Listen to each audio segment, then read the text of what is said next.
తెలంగాణ అధినేతగా కేసీఆర్ ఉండాలని తెలంగాణ ప్రజలు కోరుకుంటున్నారన్నారు మాజీ ఎంపీ బోయినపల్లి వినోద్ కుమార్. ఈ నెల 12న నిర్వహించనున్న బహిరంగ సభ ఏర్పాట్లను ఆయన పరిశీలించారు. కరీంనగర్లోని ఎస్ఆర్ఆర్ గ్రౌండ్ ను మాజీ మంత్రి గంగుల కమలాకర్తో కలిసి వారు పరిశీలించారు. తెలంగాణ రాష్ట్రాన్ని సాధించేందుకు కేసీఆర్ కరీంనగర్ నుంచే శంఖారావం పూరించారన్నారు. కేసీఆర్ కు సెంటిమెంట్ గా కరీంనగర్ జిల్లా మారిందన్నారు. కాంగ్రెస్ పార్టీ అధికారంలోకి వచ్చిన 3 నెలల్లోనే తెలంగాణ ప్రజలు అష్టకష్టాలు పడుతున్నారని విమర్శించారు. ఈ సభలోనే ఏపీ మంత్రి జయరాం టీడీపీలో చేరారు. గంగుల కమలాకర్ గారు చాలా విషయాలు కూడా చాలా స్పష్టంగా చెప్పడం జరిగింది. 12వ తారీఖు నాడు మార్చి 12 నాడు సాయంకాలం పూట ఎస్ఆర్ఆర్ కళాశాల మైదానంలో భారీ బహిరంగ సభ జరపబోతున్నాం. ఇది తెలంగాణ రాష్ట్రంలో జరుగుతున్నటువంటి మరి 3వసారి పార్లమెంట్ ఎన్నికలు జరగబోతున్నాయి రాష్ట్రం ఏర్పడ్డ తర్వాత. కాబట్టి ఈ ఎన్నికల ప్రచారం కరీంనగర్ నగరంలో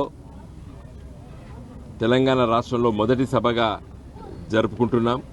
ఈ సభకి మరి కరీంనగర్ పార్లమెంట్ నియోజకవర్గం నుండి అంటే 7 శాసనసభ నియోజకవర్గాల నుండి ప్రతి గ్రామం నుండి మరి ప్రజలు తరలి వస్తున్నారు.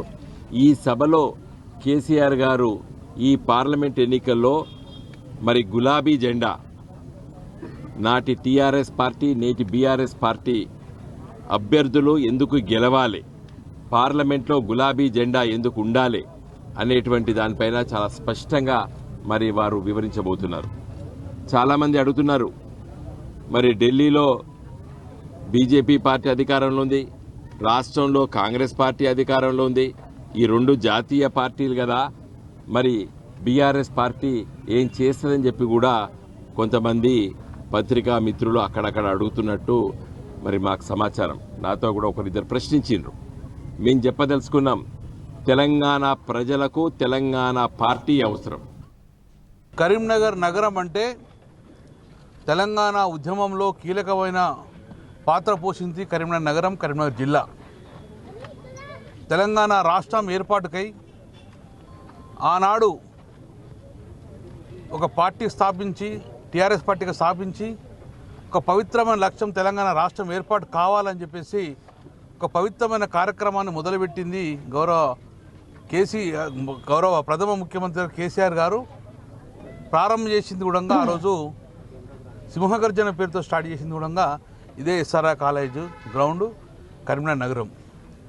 ఆ పవిత్రమైన కార్యక్రమం దిగ్విజయంగా జరిగిందంటే ఆ రోజు మా సెంటిమెంట్ ప్రకారం 2001లో సింహగర్జన స్టార్ట్ చేస్తే కరీంనగర్ నగరం నుంచి. దాని తర్వాత తెలంగాణ రాష్ట్రం వచ్చుడో కేసీఆర్ వచ్చుడో స్టార్ట్ చేసింది కూడా కరీంనగర్ నగరం నుంచే. ఆ సెంటిమెంట్ ప్రకారం తెలంగాణ రాష్ట్రాన్ని ఏర్పాటు చేసుకోవడం జరిగింది. తెచ్చిన తెలంగాణ రాష్ట్రాన్ని ఎవరి చేతిలో పెట్టాలి అని చెప్పేసి కూడా మళ్ళీ కేసీఆర్ గారు ఆ ఎన్నికల ప్రచారం కూడా స్టార్ట్ చేసింది కరీంనగర్ నగరం నుంచే. అందుకే కేసీఆర్ గారు అంటే కరీంనగర్ ప్రజలకు, కరీంనగర్ ప్రజలంటే కేసీఆర్ గారికి ఒక మంచి పవిత్రమైన అనుబంధం ఉన్నది. ఈ వీడియో మీకు నచ్చినట్టయితే లైక్ చేయండి, 10 మందికి షేర్ చేయండి. అలాగే కామెంట్ల రూపంలో మీ అభిప్రాయాలను మాతో పంచుకోండి. Nationalist hub group of channels ను సబ్స్క్రైబ్ చేసుకుని తెలుగునాట జాతీయవాద జర్నలిజాన్ని ప్రోత్సహించండి. ఈ వీడియో కింద ఉన్న బెల్ ఐకాన్ పై క్లిక్ చేయడం మర్చిపోవద్దు.